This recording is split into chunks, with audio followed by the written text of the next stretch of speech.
Разрешите мне приступить к докладу об результате деятельности администрации города Сухум за первое полугодие 2023 года. Город Сухум – столица нашей страны. Протяженностью у нас 27 квадратных километров, из которых 20 километров набережной. Население по переписи у нас с 2011 года 65,3 тысячи человек. А фактически мы рассчитываем, что у нас живет более 70 тысяч. Трудоспособного населения 38,5 тысяч. Студентов 3053. Студентов в колледжах, студентов высших учебных заведений, студентов в колледжах 1106. Школьников у нас 9100. Детей, которые посещают дошкольные образовательные учреждения, так называемые детские сады, 2126. Пенсионеров, Александр Георгиевич, у нас 10748. Я более детально потом остановлюсь на этой цифре, потому что там есть тенденция, о которой я отдельно скажу, из которых, значит, 10748, из которых 7600 получают российскую пенсию в том числе, 3087 получают только абхазскую пенсию. Юридических лиц, действующих, зарегистрированных у нас больше 2000, но действующих 1269. Это те, которые постоянно действуют, сдают балансы и так далее, в которых трудятся. Это в этом году тоже уточненная цифра 10337 человек. В прошлом году мы давали цифру без малого 9000, здесь есть определенный рост или более четкий учет, контроль людей, которые трудятся и получают заработную плату. Индивидуальных предпринимателей у нас 3600 человек, в которых трудятся еще 1800 людей. Бюджетных, республиканских у нас бюджетников 5700, это все республиканские, кабинет министров, администрация президента, все министерства, ведомства республиканского подчинения, где трудятся 5700 человек на территории города Сухум. Бюджетные служащие администрации города Сухум по факту 3193 и в муниципальных предприятиях 1218 человек. Но здесь надо отметить, что в муниципальных предприятиях, отдельно если сказать о предприятии АТП, там порядка 400 водителей, которые взяты на разных условиях на работу для фиксации их перемещения, автомобили их личные и так далее. Но они так или иначе у нас состоят в штате и фактически выполняют работу. Исходя из этих цифр, которые у нас есть, если говорить о занятости в городе Сухум, у нас 25 850, это госслужащих на предприятиях, учреждениях работающих, что составляет от всего трудоспособного населения 67%. Я в прошлом году, когда докладывал вам, называл цифру 62% и отговаривался о том, что без учета тех, кто трудится у индивидуальных предпринимателей по найму и так далее. Ну и плюс цифра, которая выросла по данным юридических лиц. Вот, поэтому у нас получается 67% по городу. Ну, как известно, администрация города провела определенную реформу. Были созданы муниципальные управы на базе домоуправлений, которые у нас были. А теперь эти муниципальные учреждения управляют, так можно сказать, целыми районами. Функционал у них расширен. Их теперь касается все, что происходит у них в районах, не только домовых и придомовых территориях.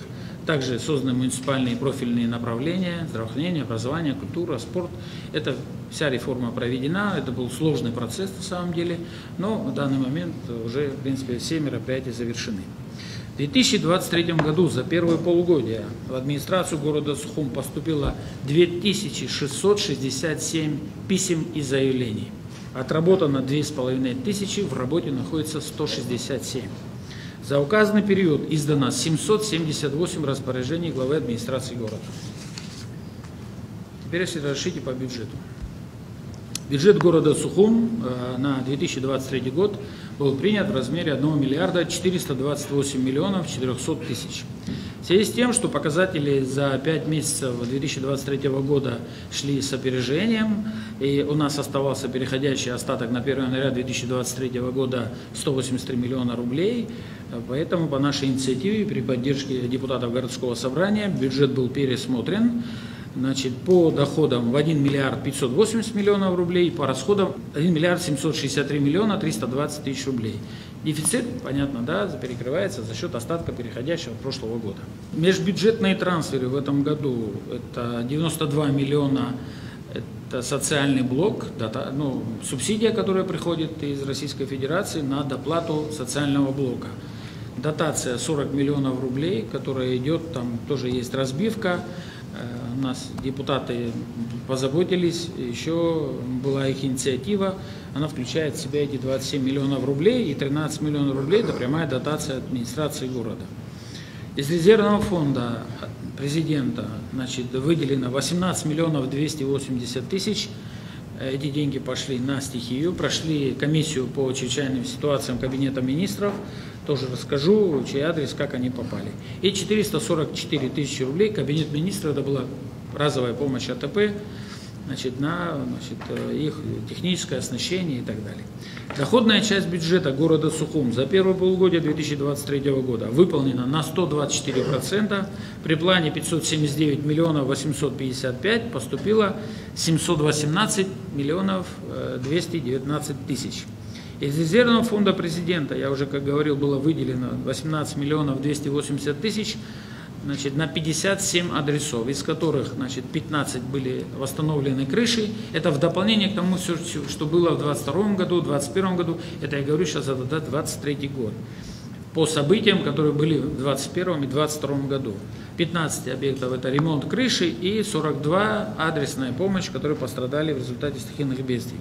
Из резервного фонда Кабинета министров, я уже говорил, 444 тысячи рублей было выделено на АТП, на текущую деятельность и так далее. Сравнительный анализ поступлений собственных доходов в бюджет города по сравнению с аналогичным периодом 2022 года состоит следующим образом. В этом году мы получили в бюджет города собственных доходов на 154 миллиона рублей, больше, чем в 2022 году. Рост составляет 127,5%. Выполнение плановых показателей по налогам. Спецналог 123% или 32 миллиона 512 тысяч. Патентный налог 139%, 4 миллиона 170 тысяч. Налог на имущество 162%, 26 миллионов 641. Налог на прибыль 120%. Подоходный налог, тоже могу назвать цифру, 277 миллионов по налогу на прибыль. Подоходный налог 129%, 344 миллиона 38 тысяч. Земельный налог 146%, 13 миллионов 170. И акциз 87%, 16 миллионов 216 тысяч. Акциз, он, как правило, во втором полугодии превышает платежи более 100%. Это тенденция, она ежегодная, мы ее отслеживаем, все понятно. Общая сумма задолженности за все периоды. Она в прошлом году составляла 564 миллиона.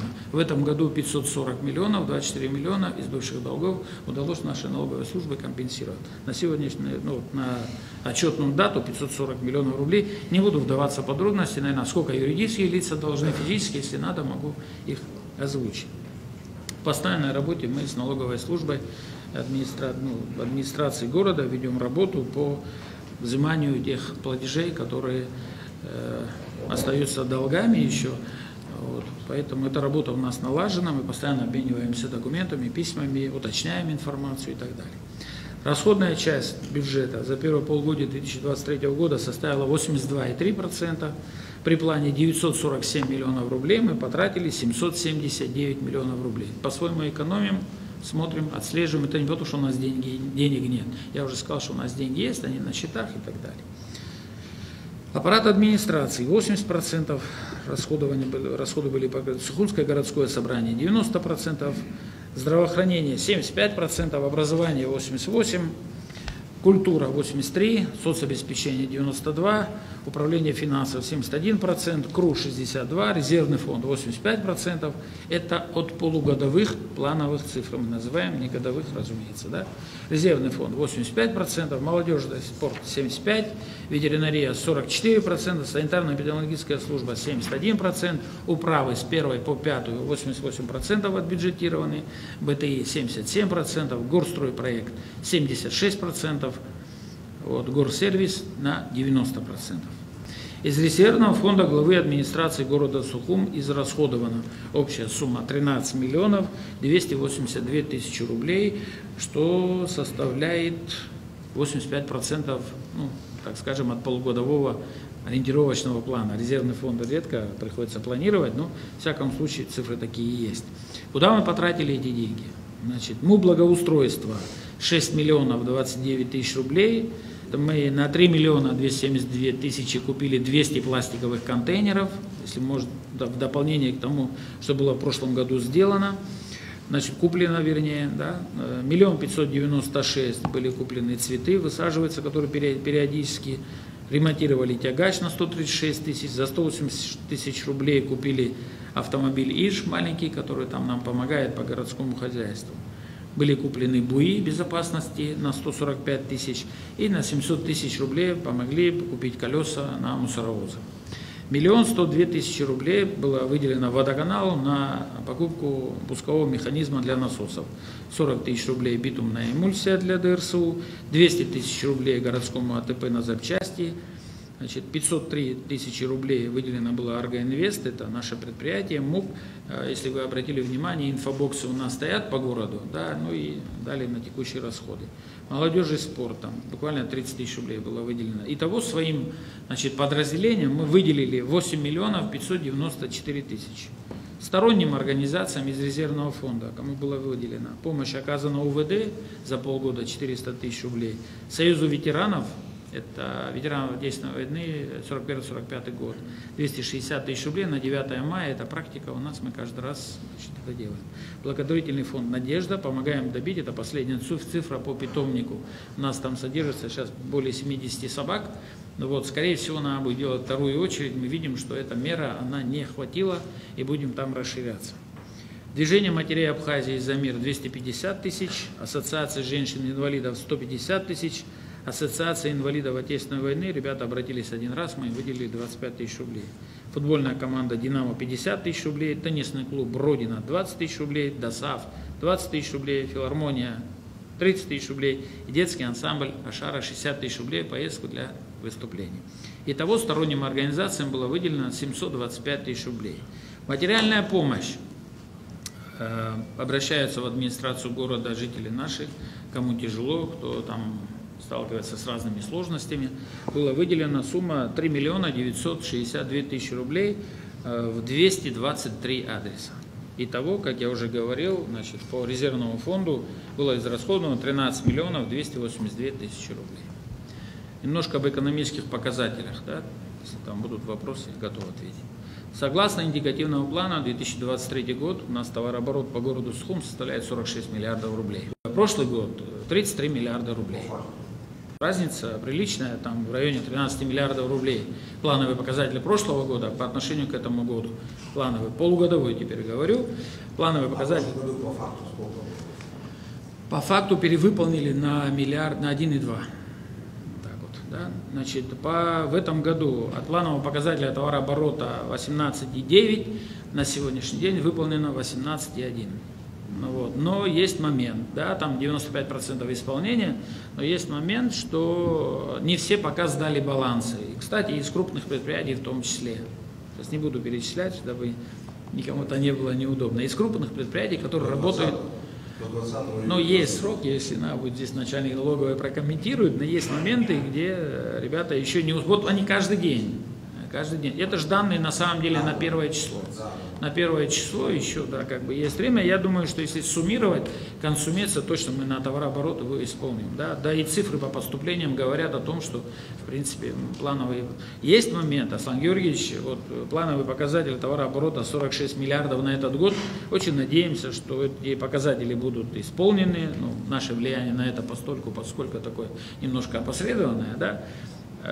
Мы вот в процессе, значит, формирования индикативного плана на следующий год, ну, планировали, что товарооборот может подрасти еще на пару миллиардов, наверное, где-то до 48, до 49. В процессе наших консультаций с Министерством экономики, значит, нам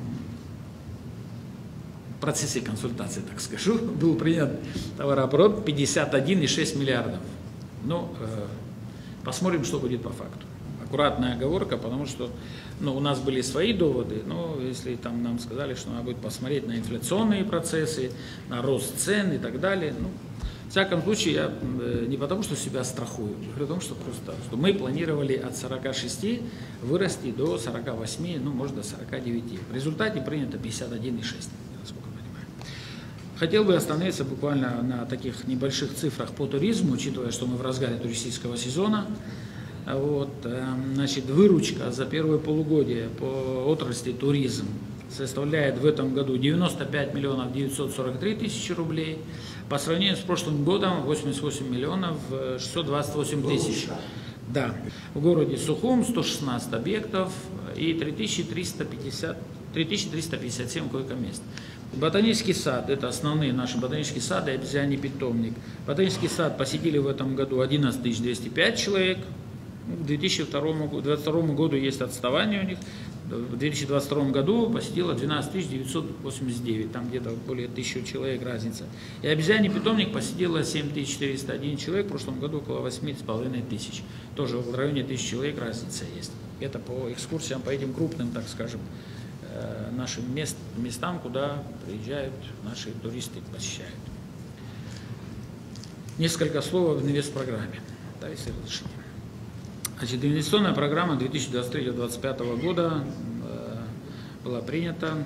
Значит, по городу Сухум утверждены, мы во всяком случае, как считаем, 8 мероприятий, которые внутри могут подразумевать еще дополнительные мероприятия, но укрупненные это 8 мероприятий на сумму 1 миллиард 5 миллионов рублей. Что туда входит? Капитальный ремонт улицы Басария 102 миллиона 500 тысяч рублей, это первый этап. Значит, начало в 2025 году. Капитальный ремонт улицы Когония, начало 2023 год, сумма 98,9 миллионов рублей. Значит, капитальный ремонт улицы Воронова 29 миллионов рублей, 28,9, тут начало 2023 год. Благоустройство улицы Джонова, работы ведутся, 24,9 миллионов рублей, обустраиваются тротуары, выкладывается плитка. Благоустройство улицы Гулия, 26 миллионов 386 тысяч, тоже работы ведутся, визуально можно посмотреть. Значит, благоустройство улицы Абазинская, тоже 2023 год, сумма 35 миллионов 492, это обустройство тротуарной зоны. Эти улицы были отремонтированы за счет средств инвестиционной программы 2022. И, значит, управление капитального строительства мы совместно попросили, чтобы эти мероприятия попали в мероприятие 23-25, поэтому они там оказались. Да? Предусмотрена еще эта инвестиционная программа строительства детской больницы, значит, на сумму 651 миллион 965 тысяч, начало 2024 год. Такие планы. Модернизация подстанции Сухум. Сухум-1, 35 миллионов 998 тысяч, работы ведутся, там больше занимается Черноморэнерго, и мы в информативном плане держим, когда они закончат, нам дадут знать. Черноморэнерго и управление капитального строительства. Итого, повторюсь, по городу Сухум, по инвестпрограмме 23-25, 1 миллиард 5 миллионов рублей. Немножко об инвестициях и о проектах, которые реализовываются на городе Сухум, это большей частью касается, наверное, строительство гостиниц, апарт-отелей и так далее. Значит, на территории города Сухум реализуется ряд, значит, таких проектов, перечислю. Гостиница «Ривьера» по улице Акиртава. Объем инвестиций 300 миллионов рублей, готовность 99%. Санаторий Сухум, это мы сегодня с вами там были, МВО, ПВО. Объем инвестиций общий, как заявляет инвестор, 2,5 миллиарда рублей. Освоено сегодня 950 миллионов рублей. 1 августа обещают запустить 1200 койко-мест. Значит, еще планируется восстановить 2 бассейна, они сейчас в работе, и дополнительно еще 1000 койко-мест. Значит, у них план таков: 1200 запускают с 1 августа и до конца года плюс еще 500 койко-мест. Следующий год, там первое полугодие, номера повышенной комфортности плюс еще 500, значит, койко-мест. Итого, я то, что говорю, 2,5 миллиарда. И мы в итоге получит город Абхазия для приезжих туристов, значит, и не только для приезжих, для местных, кто захочет там провести время, 2200 койко-мест. Вот такая картина. Инвестиции 2,5 миллиарда рублей. Гостиница Гранд Отель, улица Читанава. Объект завершен, запущен, работает он к концу прошлого года. И сегодня он уже функционирует. Вот. Торговый центр «Красный мост», там объем инвестиций порядка 500 миллионов рублей, готовность более 50%, но сейчас стройка стоит, там с инвестором есть вопросы у ребят, там, может это связано с специальной военной операцией, не будем уточнять, наверное, да? Еще. Жилой комплекс «Апра» по улице Воронова, объем инвестиций 250 миллионов рублей, готовность 99%. Средства за размещение апарт-отель «Акватория», улица Читанава, объем инвестиций более 250 миллионов рублей, готовность 99%. Значит, ЗСК «Лайтхаус» по улице Адлиева, это Майский поворот, вырод котлован, 10% готовности, ребята занимаются, надеюсь, дальше будут двигаться. Средства размещения апарт-отель «Абхазэнергострой», это самый критикуемый объект по улице Кугония, объем инвестиций 350 миллионов рублей, готовность 70%. Итого по инвестиционной части в гостиничные комплексы и апарт-отели 4 миллиарда 580 миллионов рублей. Руслан Георгиевич, если разрешите, маленькую здесь паузу выдержу, хочу какую-то картину дать. За время, пока работаем в администрации, с 2020 года какое количество разрешений было выдано, да, предоставлена земля под строительство гостиниц, жилищных так называемых, да, комплексов и апарт-отелей. Всего это порядка 20, из которых многоквартирных жилых домов 6, апарт-отелей 5, и все остальные гостиницы. Вот. Теперь, какова тенденция, да, у всей этой истории? Ну вот пару объектов, они были как ЖСК, в смысле, да, они попросились уже перевестись на уровень апарт-отеля. Чем мы руководствуемся, да, вот вдруг глава администрации подписывает распоряжение, он уже рассказал, какое количество распоряжений, давая разрешение на апарт-отель. Есть постановление Кабинета министров 2019 года, августа месяца, где прописано, как, куда относятся и как стандартизируется апарт-отель, гостиничный номер в нем или апартаменты в нем в средстве размещения апарт-отеля. Все это прописано и стандартизировано. Во всяком случае, решением Кабинета министров отведена роль госстандарту сертифицировать данные помещения и присваивать им определенный стандарт в виде сертификата. Вот какой план дальше действий в этом смысле? Да? Когда завершится тот или иной объект, гостиница или апарт-отель, заявитель пока отсертифицирует, да, получит сертификацию того или иного номера, так как требует это постановление Кабинета министров, после этого мы ведем в эксплуатацию. То есть мы должны понимать, он пока заявляется заявитель на гостиницу или на апарт-отель, мы ему даем это разрешение, но на момент ввода в эксплуатацию, после получения сертификата в госстандарте, как это требует постановление правительства 2019 года, мы им введем в эксплуатацию, если он будет подходить по стандартам апарт-отеля, где будет включать в себя и гостиничные номера, и апартаменты, он получит уже на стадии завершения, ну не стадии, на момент ввода в эксплуатацию уже окончательный документ. Вот. Так что какие здесь у нас, мы во всяком случае, как правоприменительная практика, да, как работающий в поле, как говорится, да, если говорить шире по этой теме, жилищный кодекс 1982 года, который действует в Абхазии сегодня, да, с поправками в разных годах, он предусматривает, и в то время предусматривал перевод из жилых помещений в нежилые, и из нежилых помещений в жилые. Да. Даже могу, у меня там есть, значит, выписка с этого закона. Еще до нас, до того, пока мы приступили к работе, такой регламент работы, положение по этой комиссии, он существовал. Мы, учитывая, что пошла тенденция обращения граждан, перевод пока было до того, пока вообще появились вопросы про апарт-отели, очень много было обращений перевода из жилое в нежилое. Значит, за все время мы там провели пару комиссий, мы дали только одно разрешение. А было порядка там 30 или даже больше заявлений.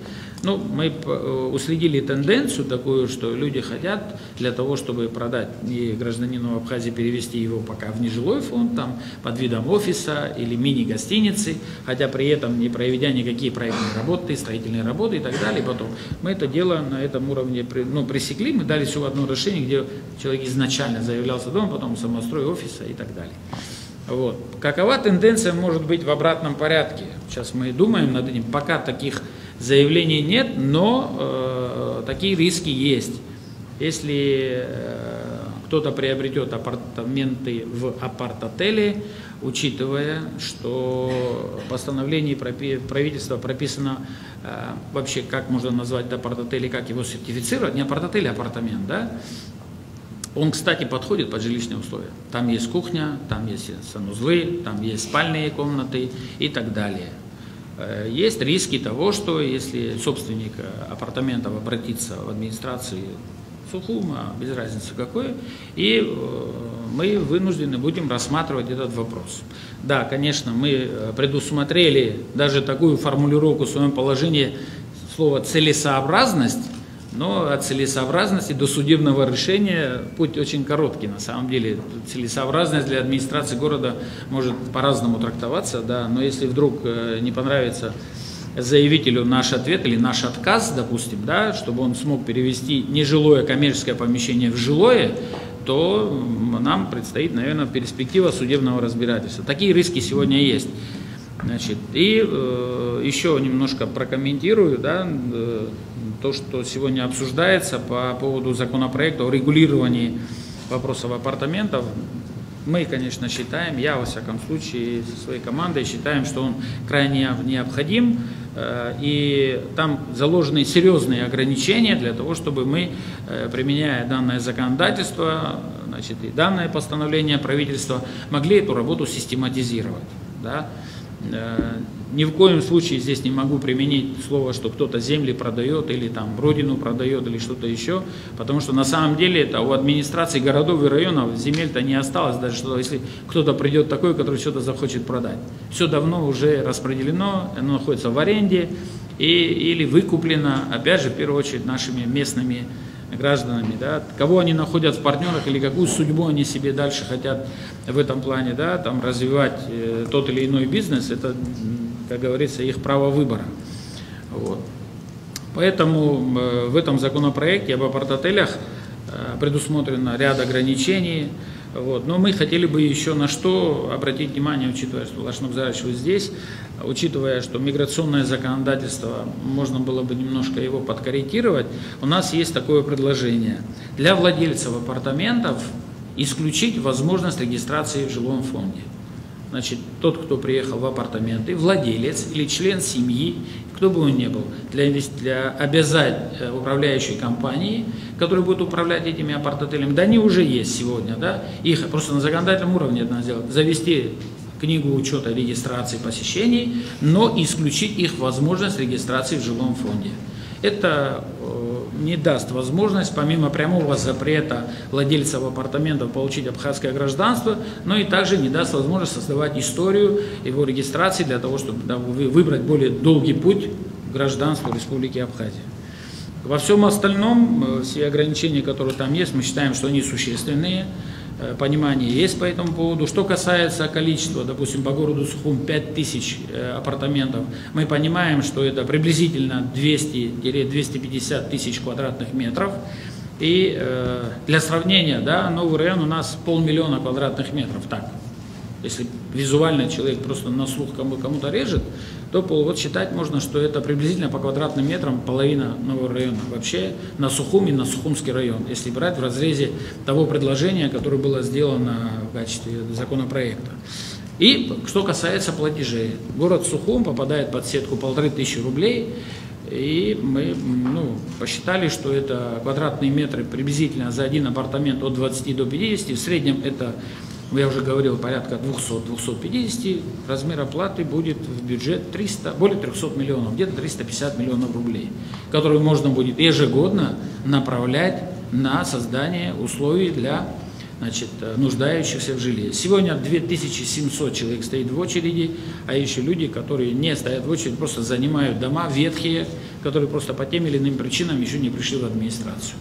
Поэтому вопрос жилья стоит остро, да, не только по очереди, да, посмотреть молодые семьи, многие себя найти не могут. Если поднять вот эти заявления по помощи, да, 3 миллиона, о которых я говорил, 3 900 000, 50% это люди просят заплатить за жилье, потому что молодые семьи или те, кто приехали, уже как-то так обосновались в городе Сухум, работают, им жить негде.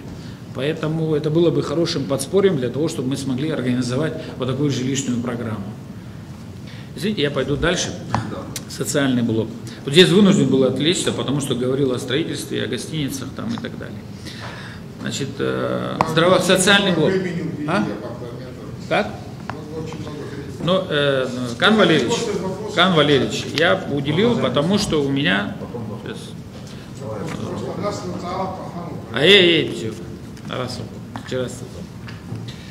Здравоохранение.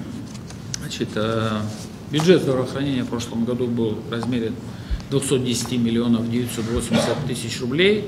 В этом году, значит, 223 миллиона. Увеличили на 22,6 миллионов рублей.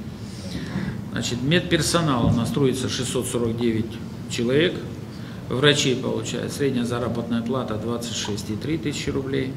Средний медперсонал 328 человек, 18 тысяч рублей. И младший медперсонал 10 тысяч рублей сейчас.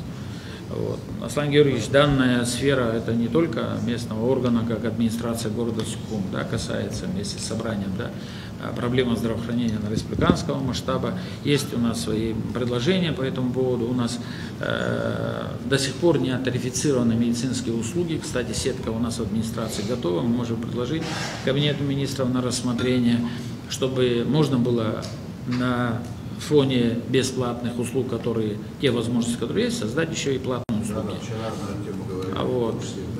Вот. Мы еще хотели бы здесь, чтобы тоже взяли на заметку, мы все ходим, думаю, там, на примере города Сухум вести страховую медицину. Есть определенная практика в других стран, я в специальной поездке участвовал по поручению президентов.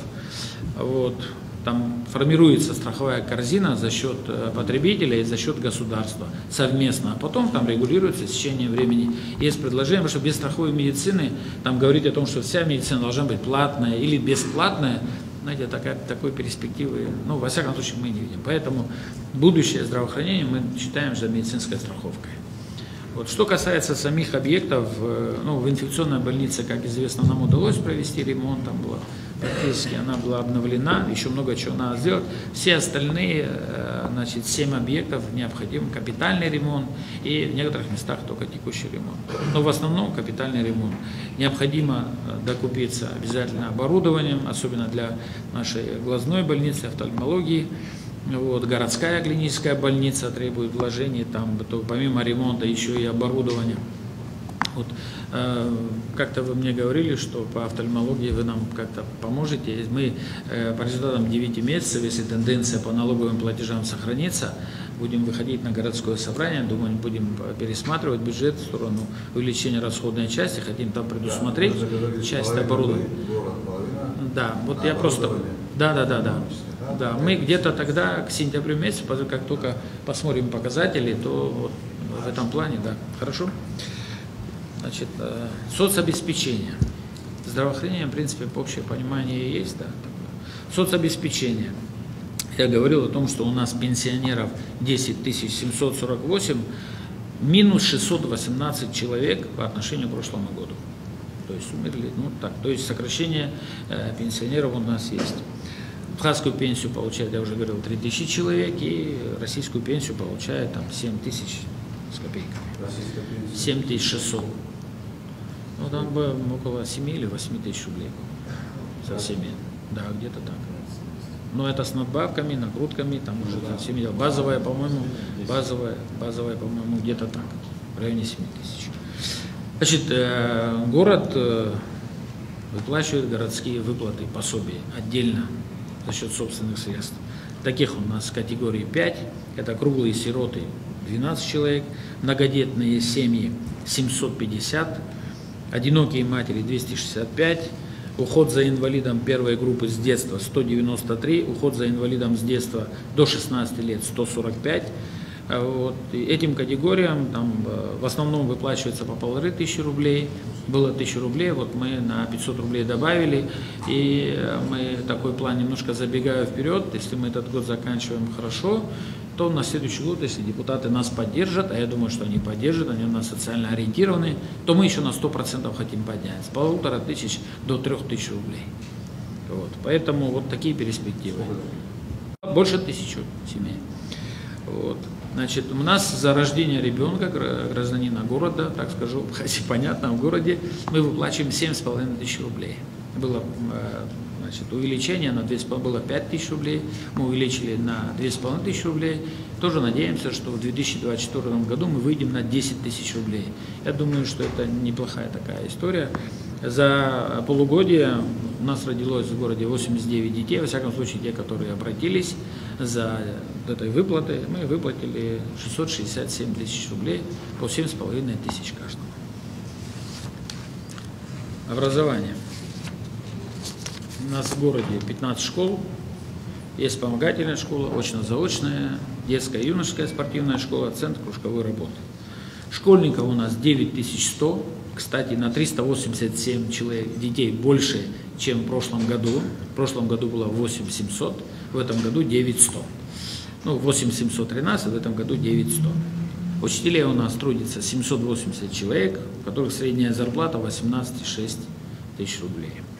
Прочий техперсонал 14, дошкольных учреждений, детских садов у нас 13, детей 2126, тоже рост, 129 детей, 129 детей в этом году больше пришли в детские сады.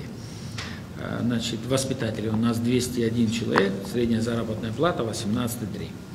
Что касается проблем в области образования, наверное, это не секрет, все знают, что нам не хватает школьных и дошкольных образовательных учреждений.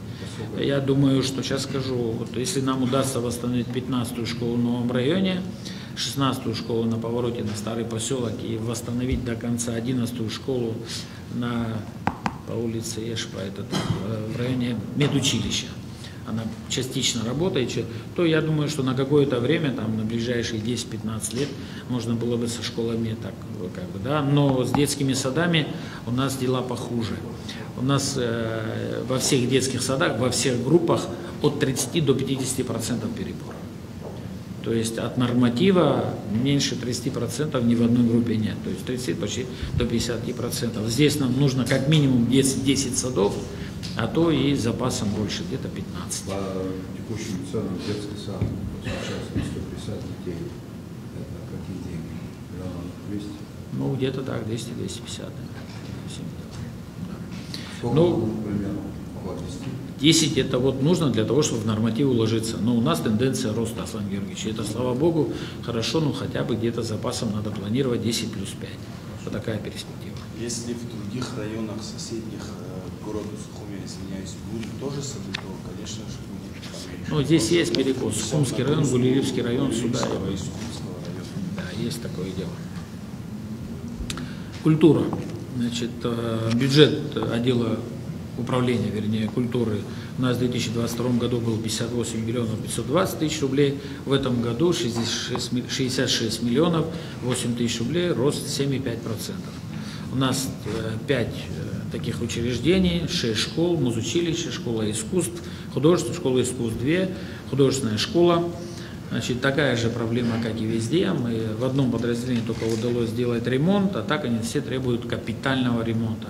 Все и музучилище, и школа искусств, и художественная школа. Трудятся, учатся, кстати, здесь тоже рост. Учится у нас там 971 ребенок, ну, подросток, ребенок. В прошлом году 772, рост 190, почти 200 детей.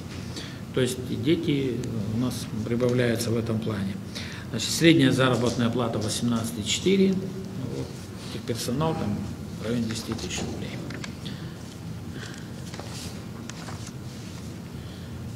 Ну, какое количество мероприятий, этот год юбилейный, они тесно взаимодействуют с Министерством культуры, провели День города, в принципе, ни одну дату стараемся не пропускать, делаем, где надо и необходимо, значит, по полной программе, там мы включаемся.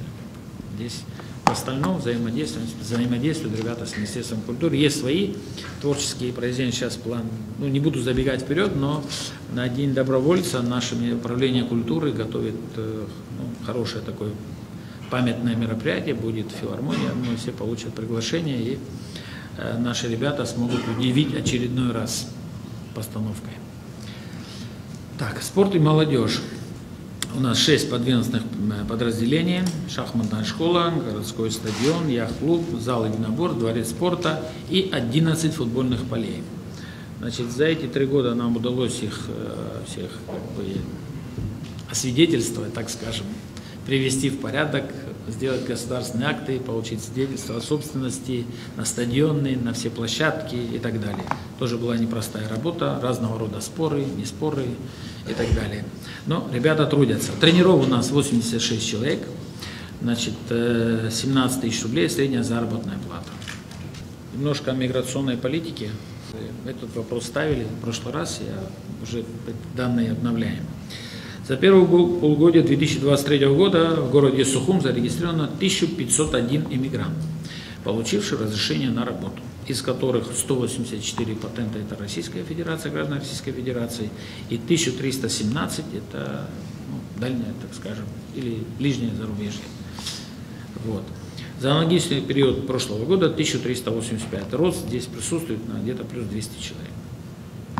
Какая у них зарплата средняя? 30 тысяч рублей средняя. Это, знаете, как совсем-совсем средняя. А то они, наверное, не средняя. Ну вот, допустим, у нас работают в благоустройство несколько, вот они где-то получают такой диапазон. А те, кто работают на всякого рода предприятиях, наверное, там, наверное, заработные платы другие. Поэтому я так сказал эту цифру. Но там, наверное, от 50 и выше. От 50 и выше. Значит, немножко про наши подразделения, которые ведут работу по обслуживанию лифтов, дворовых территорий и так далее. У нас создано на базе ранее существующих предприятий, значит, горсервис. Оно занимается обслуживанием лифтов, значит, внутри домового хозяйства, электричества. Вот, и также финансируется через горсервис благоустройства. Значит, данное предприятие бюджетировано от плана на 90%, 86 миллионов рублей, 86,9 миллионов рублей. Значит, на содержание самого предприятия 11 миллионов, 11,2. Содержание самого предприятия, я сейчас скажу, что входит в их функции. Это мероприятия, если брать по лифтам, их более 2000, если точнее 2128 мероприятий. Эвакуации 823, это там, где люди застряли в лифтах. Текущий ремонт, где удалось отремонтировать и восстановить лифты, это 20 таких мест у нас. Обслуживание производится 313 лифтов, постоянное сервисное обслуживание.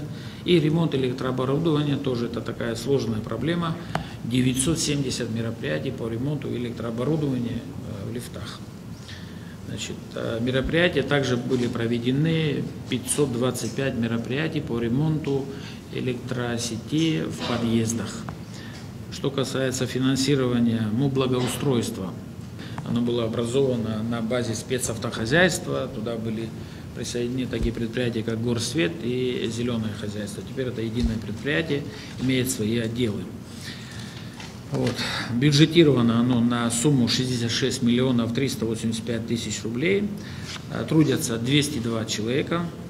Значит, что входит в их функции, Александр Георгиевич? Значит, уборка территории парки сферы 39 гектаров по всей территории города. Лотковая часть, проезжей части 186 тысяч квадратных метров. Тротуаров у нас 390, почти 400 тысяч квадратных метров. Собирают мусор 30 тысяч кубов в месяц. Это порядка 500 тонн в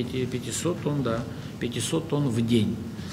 Значит, все это обслуживается 550 контейнерами по 1,1 кубу и порядка 100 контейнеров по 10 кубовых. 5 мусоровозов, 4 бункеровоза, еще 4 длинномера, которые нам были приобретены для транспортировки мусора в новый район. Значит, совсем в недавнее время мы, значит, вырыли еще один котлован в Гулиевском районе на базе полигон, пока еще, который не введен в эксплуатацию, нам пока не передан, но ввиду обстоятельств, с которыми мы сталкиваемся по свалке в новом районе, наверное, тоже вы знаете, я вам говорил, когда было возгорание, пожар и так далее, уже, возгорание было не само по себе, скорее всего, это был поджог. Мы понимаем, что дальше уже тянуть некуда, и по договоренности с управлением капитального строительства мы вместе приняли такое решение, что рядом с тем, значит, с тем котлованом на полигоне в Гулиевском районе мы собственными силами вырыли еще один котлован. Потратили 3,7 миллионов рублей, вырыли большой котлован, сейчас начали возить и в Гал, и в Гулирипш.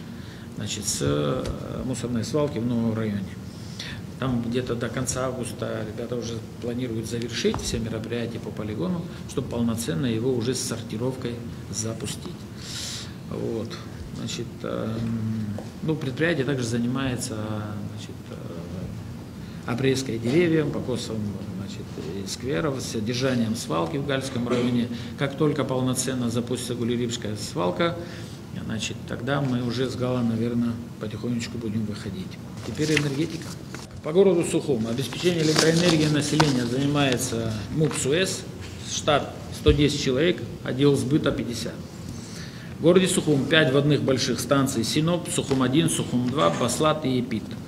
Значит, до недавнего времени все технические условия на 4 подстанциях были для получения технических условий дополнительных мощностей были закрыты, кроме, значит, Епита. Вот. Но сейчас ведутся восстановительные работы на Сухум-1, и я думаю, что в ближайшее время там появятся возможности. Еще и была проведена реконструкция Баслат, по-моему, да? Значит, за время работы, как по вашему поручению был организован оперативный штаб, было проведено 18 заседаний.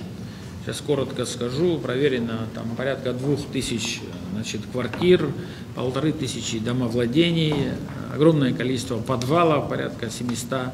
Значит, отключили от сетей 1856 единиц, значит, машинок, майнинг оборудования. Вот. Всего за время проведения, значит, отключены также от трехфазного питания 56 адресов. То есть незаконное подключение трехфазного питания тоже было. И вот эта команда, которая сейчас тоже работает, немножко в другом режиме, значит, сбыт выявляет, говорит управление внутренних дел, наши подключаются и вот так вот реагируем. Для справки, количество абонентов потребления у нас по городу Сухому 26 650 это частные абоненты, 1600 индивидуальные предприниматели, 300 юридические лица. Количество абонентов до военного периода составляло 38 тысяч, сейчас у нас 28 500. За отчетный период всем абонентам по городу Сухум начислено 308 миллионов 570 тысяч рублей. Юридическим лицам начислено было 77,4 миллиона рублей, физическим лицам 231 миллион рублей. Оплата за 6 месяцев составила 105 миллионов рублей, если брать разрез 2022 года 47,5. То есть вдвое больше, ну, ввиду тарифа, конечно. Значит, оплата юридическими лицами была осуществлена 58 миллионов 970 тысяч рублей или 77%, физическими абонентами 22% собираемости. Общий процент собираемости 35% за полугодие. Какова тенденция? Первое полугодие все-таки люди все равно пока зарабатывают деньги, откладывают немножко на потом, на вторую часть полугодия, но июнь дал о себе знать.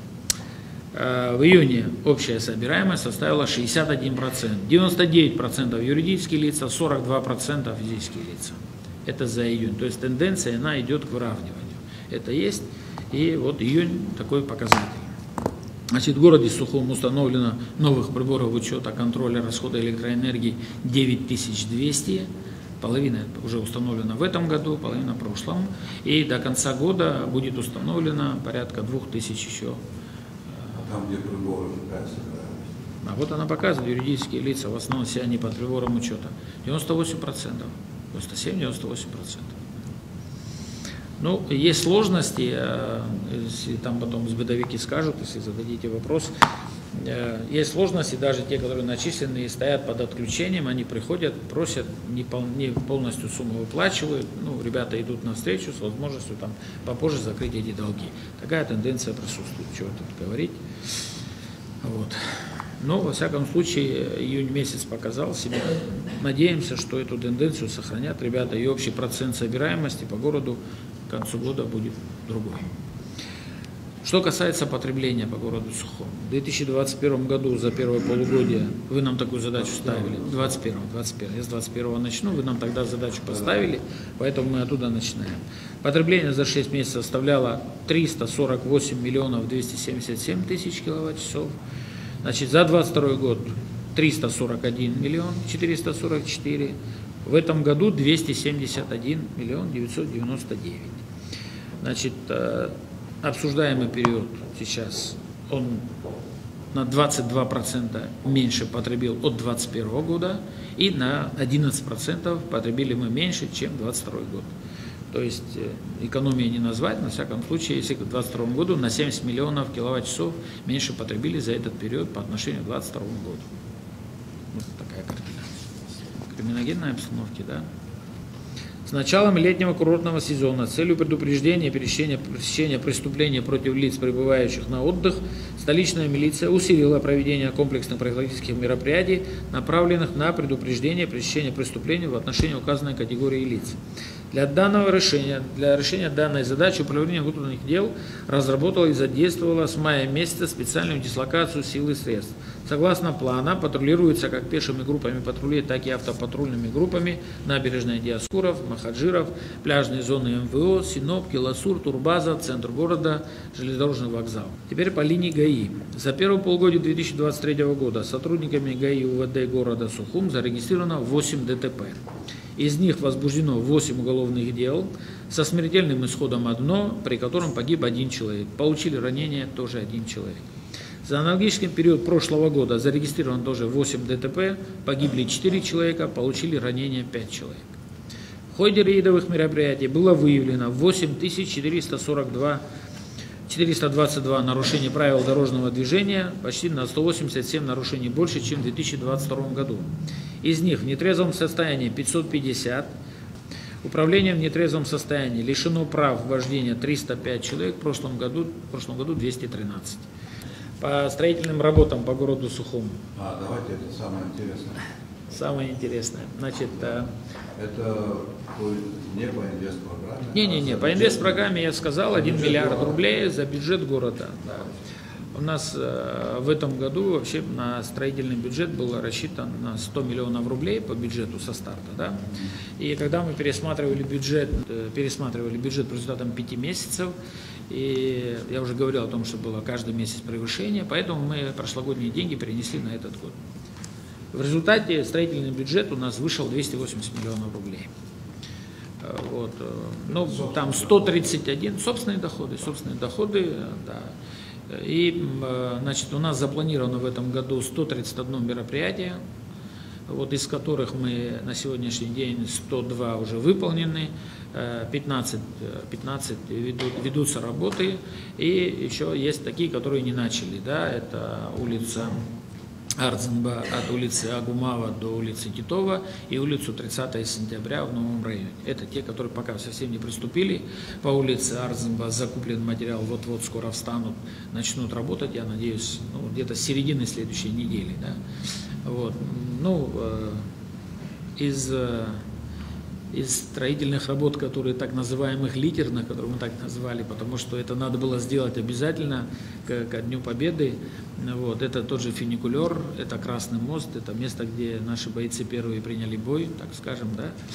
Вот это парк имени Тараса Мироновича Самбо, в народе называют еще парком Сказка, часть набережной. Вот. Ну и по большому счету из крупных, вот я уже говорил про эти улицы и так далее. Значит, у нас по линии водоканала, там, если брать по аварийным ситуациям, да, где постоянные ремонтные работы, там 1400 мероприятий только по линии водоканала. По ремонтным группам там порядка 150, это РСУ. Тут все, тут и детские площадки. В прошлом году мы детских площадок установили 10, в этом году 13. Ну, думаю, еще пару детских площадок мы успеем до конца года. По вашему поручению, по всей республиканской дороге ведутся работы по установке новых остановочных комплексов. Они тоже порядка 10, там пару уже восстановлены. Нам удалось вовремя почистить реки. Мы избежали стихийного бедствия. Реку Басла мы чуть раньше почистили. На Баслу потратили, это не сейчас, это конец года прошлого был, 14 миллионов рублей. Вот Гариквара вместе с Адзябш, это 18 миллионов рублей. Да, мы спасли многих, люди нам благодарны, особенно район депо, Маяка, в ту сторону. А вот как обстоят дела по дому на старом поселке, аварийный дом? Уважаемый Аслан Георгиевич, работает правительственная комиссия, туда входит администрация города. Значит, там 108, да, Я Астамур? извиняюсь, 108? вообще комиссия фактически сейчас работает. 108, сколько квартир? 108. 108 квартир. 108 квартир, к великому сожалению, там жили люди, у которых не были вообще никаким образом оформлены дома. Кроме приватизированных, были, конечно, там и... Сколько, Астамур, было квартир, которые были оформлены, но не были приватизированы, сейчас я просто разложу. 24. 24 квартиры оставались в муниципальной собственности. Значит, мы в процессе дискуссии с Кабинетом министров мы пришли к мнению, что надо дать возможность людям приватизировать эти квартиры для того, чтобы получить прямую компенсацию. Иначе компенсацию пришлось бы получать администрации города Сухум. Если администрация города Сухум получила бы компенсацию, то по закону мы не можем им выделить квартиры, потому что надо становиться в очередь. И много всего другого. Поэтому нашли более спокойный такой путь, дать приватизировать. Практически сегодня 99% документов оформлены, там 1 или 2 вопроса остались, тут пару квартир осталось, которые добьется тоже в самое ближайшее время, и мы подаем заявку на выдачу компенсации. Буквально вопрос времени, там, дней 10-15. Договоренность есть, но с той договоренности немножко прошло время, цены подросли, предполагаем, что нам надо будет вести переговоры с Кабинетом министров об увеличении цены за квадратный метр компенсации. Но до конца года все это состоится? Ну, во всяком случае, Кабинет министров готов начать выплаты. Здесь в них точно вопросов нету. Вопрос сносить же надо, да, его? Ну, да, нам надо будет, наверное, то, что он не пригоден для жилья сейчас, это точно. Это дала комиссия такую оценку. Вот. Но какова судьба будет дальше, надо будет, наверное, комиссия комиссии, но то есть посчитать, снести его будет дешевле и построить что-то новое на этом месте, или реконструировать его будет дешевле. Надо будет смотреть здесь, от заключения строителей будет, наверное, зависеть больше. Да. Беслан Федорович, направил махчевиусность Зара, Схабный, там насчет, ну, все, в принципе, направления по вашему выступлению видно, что есть рост реальный. Просто хотелось бы понять, это реальная экономика у нас идет, или она идет, в принципе, с прошлыми недоимками, плюс экономика тоже. Или это только экономика у нас пошла вверх, ну, в смысле, есть прирост, да, в экономике. Это первый вопрос. Потом второй вопрос, вот по всем направлениям, когда ты перечислял, Федорович, ты сказал, что там идет перевыполнение по, значит, по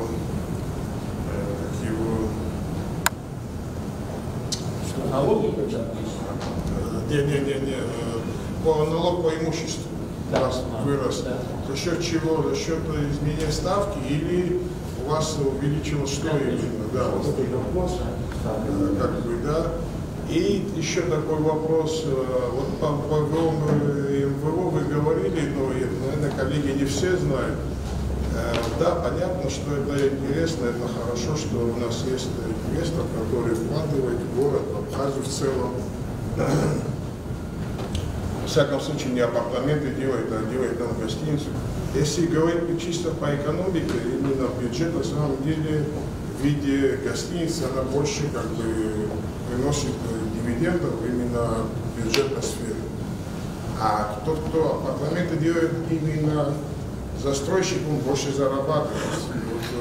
Вот, если вот сравнивать то, что бюджет попадает от апартаментов и от гостиниц, обслуживания гостиниц, то есть от гостиниц у нас, в принципе, больше попадает в бюджет.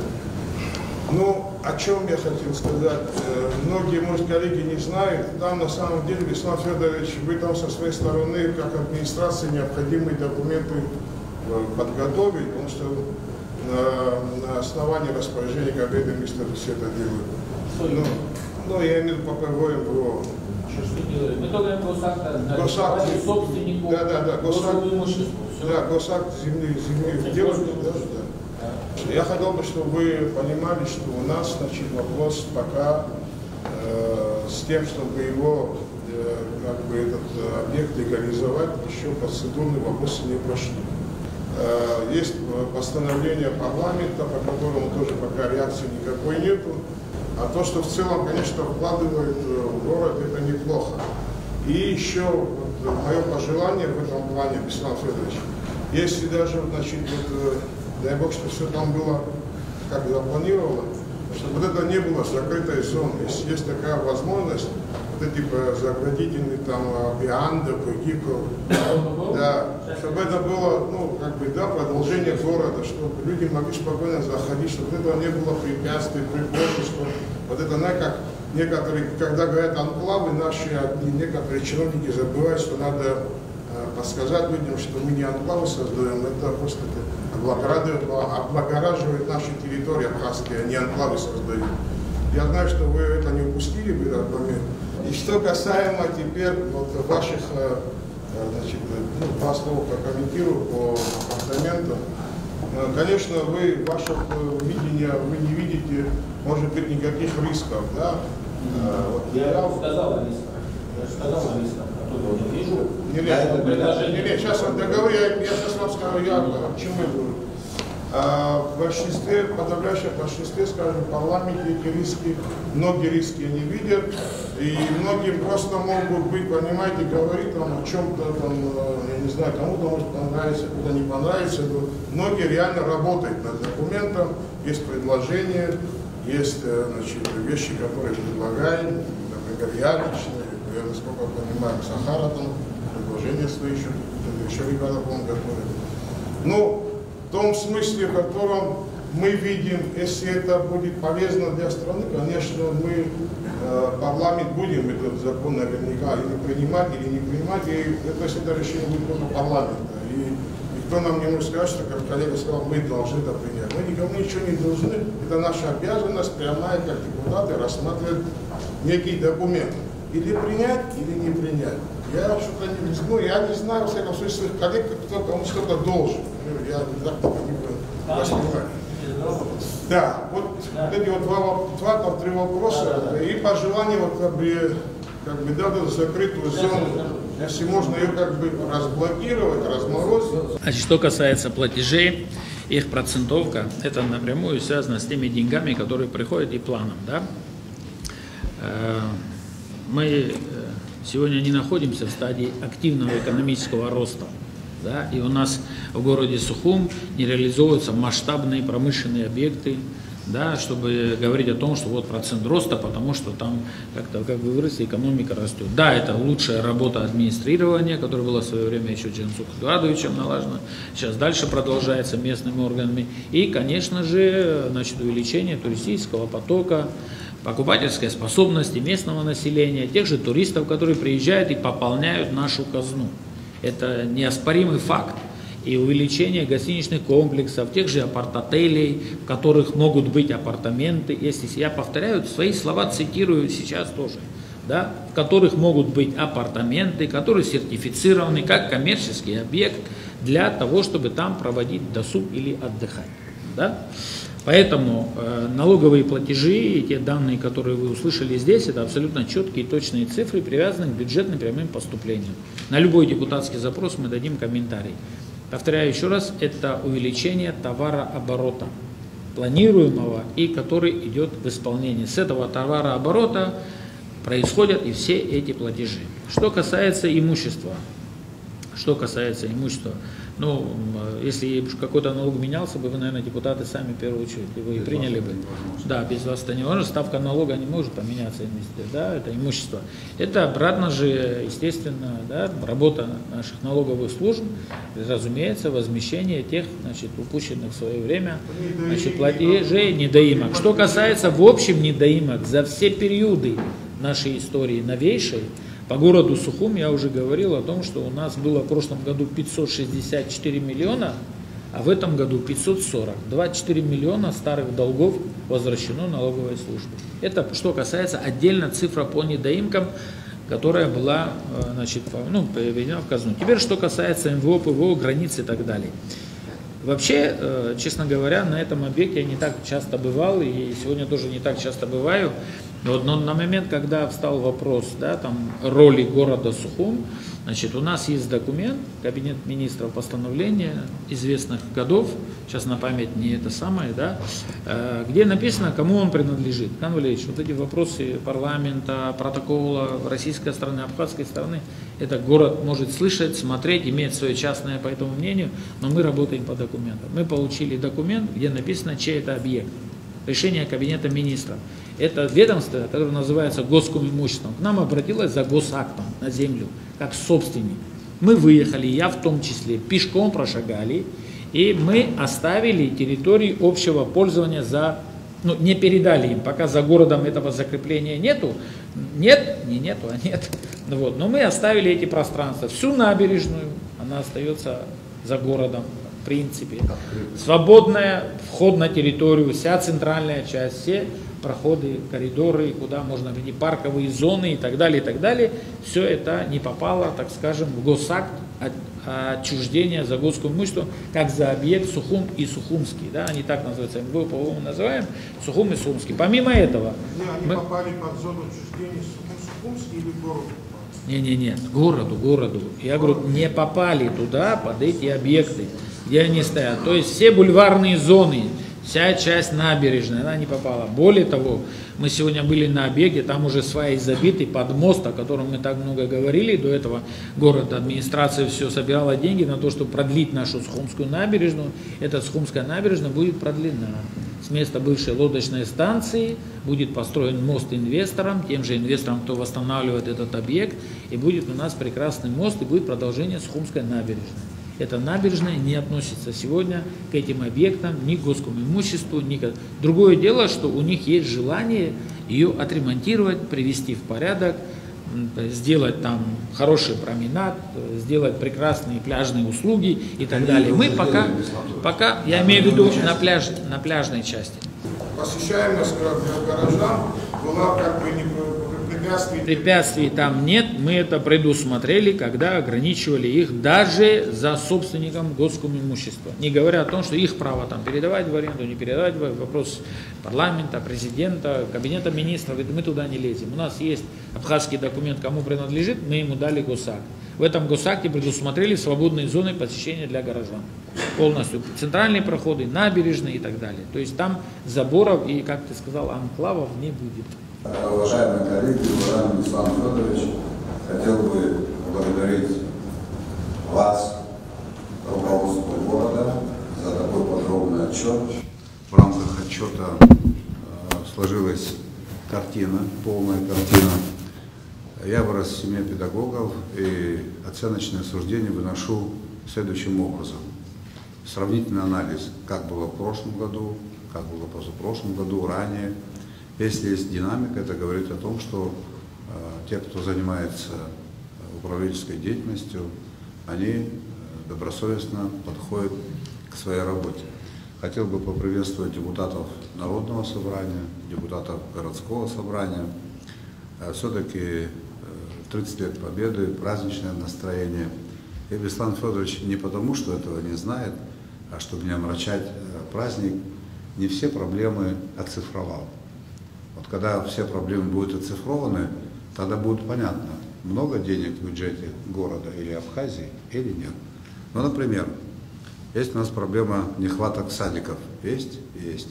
Во что это обходится? Больше миллиарда, наверное, да? Школы тоже около 1 миллиарда, да? Проблема твердых бытовых отходов, крыши и фасады. Да? Новый район шикарное место, и дома неплохие. Но я уверен, даже никто не считал, потому что денег нет. Лифты, дороги, повышение заработной платы. Это же низкая заработная плата, несмотря на то, что по сравнению с другими районами Абхазии она повыше. Пенсии, пособия инвалидам. Проблемы связаны с энергетикой. Речь идет о десятках миллиардов рублей, не об одном десятке. Мы можем об этом не говорить, мы можем все заморозить и медленно вот идти такими шагами вперед. Это я не упрекаю вообще. Но есть ли у нас столько времени? Хотят ли наши граждане жить, которые испытывают сегодня эти проблемы, умереть с этими проблемами? Вот недавно один общественный деятель сказал о том, что наше молодое государство 30 лет находится в 1 классе, но мы должны перейти во 2 класс. По его расчетам, получается, у нас образование в школе должно быть 300 лет, но средняя продолжительность жизни 70 лет. Не так, по-моему, должно быть. Те ребята, которые погибали за страну, у которых есть дети, матеря, братья, сестры, они все-таки думали и надеялись на то, что в Абхазии все будет значительно лучше, чем было. В качестве примера мы можем провести пример после Великой Отечественной войны, когда в Советском Союзе в 1957 году, через 12 лет, человек запустил искусственный спутник. В 1961 году Юрий Гагарин покорил космос, и он стал главным героем. Хотя 12 тысяч было героев Советского Союза, и дважды герой, и трижды, и четырежды, он стал на этом этапе главным героем на планете, потому что он олицетворял интеллект человечества. Такие были достижения. И такие достижения у нас с вами должны быть. Когда мы говорим о том, что я лично акцентирую на этом внимание, как глава государства, который определяет внешнюю и внутреннюю политику, в том числе и экономическую. Конечно, у нас есть потенциал. Потенциал – это еще не значит, что он работает на население. Он может остаться неиспользованным. Я тут никакую дискуссию устраивать не собираюсь. Я знаю, что присутствующие, вне всякого сомнения, хотят, чтобы было хорошо, чтобы было лучше. Вот когда мы начинаем определять подходы, что для этого надо сделать, чтобы было лучше, чтобы наша экономика, экономический суверенитет, чтобы у нас был. Вы же знаете о том, что правоохранительные органы, там, часть бюджетников, это все заработные платы, которые мы получаем при поддержке Российской Федерации. Я могу быть предельно откровенным или как бы комплиментами ограничиться? Вот подскажите мне, вот Российская Федерация сегодня ведет тяжелейшую войну. Вы согласны со мной с этим? День боевых действий Россия обходится в 500 миллионов долларов, не говоря уже о сотнях тысяч погибших людей. Но если вдруг случится так, что на каком-то этапе прекратится финансовая поддержка, мы можем такое смоделировать? Можем. Что наши милиционеры будут получать 2000 рублей и будут работать? Или люди, которые служат в вооруженных силах, в регулярной армии, будут работать за 2 или 3 тысячи рублей? Я как бы никого не пугаю. Мы должны понимать, коль скоро мы заявились и являемся независимым государством, прежде всего независимость нужно наполнить экономическим содержанием. Понятно, что наша страна туристическая. Вот здесь депутаты говорили о том, что вот кто-то строит гостиницы. Так, конечно, строят гостиницы, и это хорошо. Но у нас гостиниц должно быть в 20, в 30, в 40 раз больше. И финансовая модель сегодня выгодна, когда часть гостиницы, никто не собирается никому давать право строить апарт-отели. Хотя сейчас это происходит не отрегулировано, чтобы там не было гостиничных номеров. Обычно соотношение делают 50 на 50. 50% гостиницы он быстро окупил, продав эти апартаменты. Мы получили свои деньги, и он освободился от всех преференций, потому что вложил много денег, прибыль показал, и пошло, и поехало. И это связано с развитием аэропорта, с возможностью газификации. Я не буду спорить, потому что не вижу в этом смысла, потому что понимаю, что здесь сидят ответственные люди. Могут быть какие-то проблемы, если неправильно эти вопросы, в том числе вопросы развития именно вот такого вида туриндустрии, апарт-отелей. Могут быть проблемы, если мы не подготовимся? Могут быть. Но мы же говорим, давайте посмотрим, какие, и поставим им препон. Еще раз просил бы присутствующих не обобщать. Вот говорят, судьи там посмеялись. А у нас есть, и я знаю таких судей, которые никак к ним повесить ярлык взяточников невозможно. Тогда мы так можем сказать и о учителях. Говорят, им носят курицы или хачапур, и врачам носят, и гаишникам. Тогда мы можем без конца поливать друг друга грязью и, по сути, сказать, что у нас нет государства. У нас оно есть. Наши государственные институты нуждаются в том, чтобы качество их работы улучшалось. И очень важно, чтобы государственные служащие имели достаточно высокий уровень доходов, чтобы они не смотрели на карман посетителям. И это опять упирается в возможности нашей экономики. Когда я говорю о том, что мы должны посмотреть по сторонам, что у нас делается на сопредельных территориях, я не имею в виду перенять отрицательный опыт. Абсолютно нет. Слава Богу, кто-то уже сделал так, как не надо. У нас есть возможность посмотреть и узнать, потратили кучу денег, получилось не так, как хотели. Мы должны сделать с учетом чужого опыта. Есть такая поговорка, ум научиться на чужих ошибках, Мы же заявляемся здесь как очень умные. Но если мы такие умные, в чем я не сомневаюсь, мы, наверное, должны быть немножко побогаче в целом государстве. Да, об этом идет речь. И об этом вы, наверное, знаете. В целом тенденции положительные. Еще раз за это хочу поблагодарить. Вот мы вчера были в Гагре. Там ситуация неплохая, в Будауде. Но невозможно об этом говорить в Карчеве. Вы представляете? Собственная доходная часть целого района, сколько, 18 или 16? Ну это что такое? При том, что проживают, это не в упрек. Это так у нас экономика работает.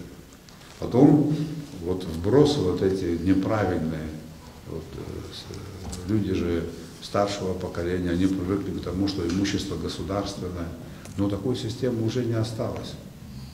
Имущество государственное, оно есть, но если это имущество коммерческого назначения, лучший коммерсант в этом смысле не государство. Это практика показывает. Наши МУПы, там, всякие организации. Сколько из этих наших предприятий показывают прибыль. И каким образом формируется наш бюджет? Если посмотреть, в разрезе собственности больше 90% это частники, частная собственность, бизнесмены и так далее. Но государство регулятор. В любом случае государство сильнее любого игрока. Государство всегда найдет механизмы привести в чувство любого игрока, если захочет. Что у нас потихонечку в Абхазии происходит. Поэтому, когда мы говорим о том, что у нас должны быть инвестиции, они будут на нашей территории, по нашим правилам. Да, какие-то коррупционные схемы могут быть. И сегодня вот начальник УВД вы зачитывали статистику уголовных преступлений. Я уверен, что там не все учтено. Пусть будет там 20% еще не учтенных. Такое всегда было и есть. Но мы должны работать, чтобы это все было учтено. И не посыпать свою голову пеплом. Здесь больше доверия друг к другу. Ну, слушайте, я не хочу, чтобы вопросы, которые не должны быть политизированы, переводились в эту плоскость. В этом ничего хорошего нет.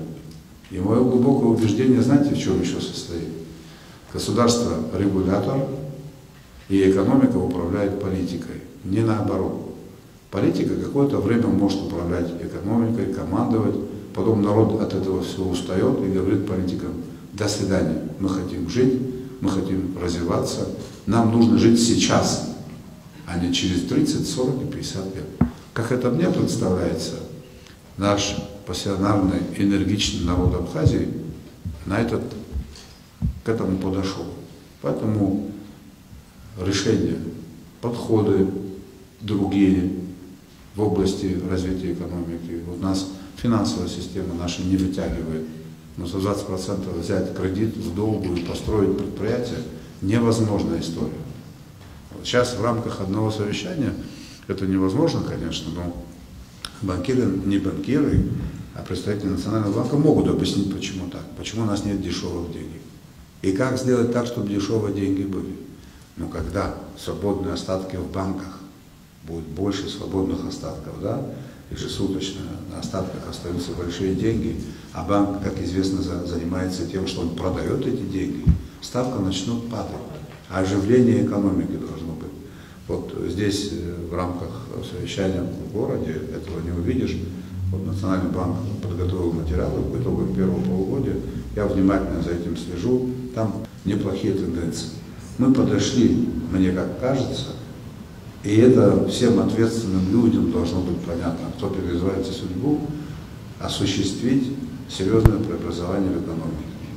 И еще один момент, о котором хотел бы я ваше внимание заострить. Это наше взаимоотношение с Российской Федерацией. К отчету это вроде как не имеет отношения. Вот эти все цифры, которые вы озвучивали, это половина, а может даже большая часть, это результат нашего взаимодействия с Российской Федерацией. Россия проживет 100%, все там будет хорошо.